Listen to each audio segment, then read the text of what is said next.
7月14號，美國總統係用一個行政命令。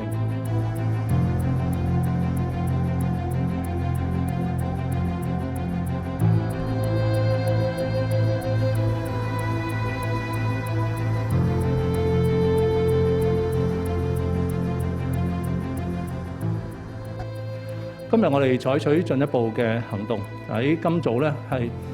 我約見咗美國駐港嘅處理總領事，透過佢向美國貿易代表萊澤希特交一份信件，指明喺香港喺呢件事嘅立場。簡單嚟講咧，我哋係強烈反對美國呢項產地來源標記嘅新規定，並且要求美方立即撤回呢一個規定。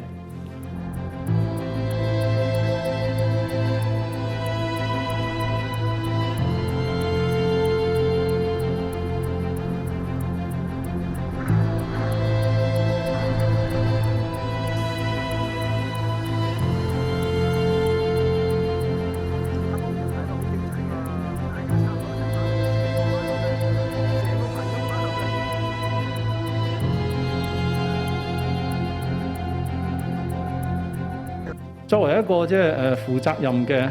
世貿成員啦，香港一直係恪守世貿嘅規則，而特區政府今次行動亦都係按照世貿嘅機制之下嘅精神同埋一貫嘅做法，係希望透過世貿機制咧採取一啲合適嘅行動，而且係喺雙方喺世貿機制下之前咧，我哋希望尋求一個雙邊嘅對話。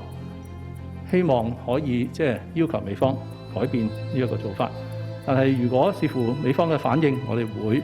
按照世貿嘅機制，包括爭端解嘅機制咧，係捍衛香港嘅利益。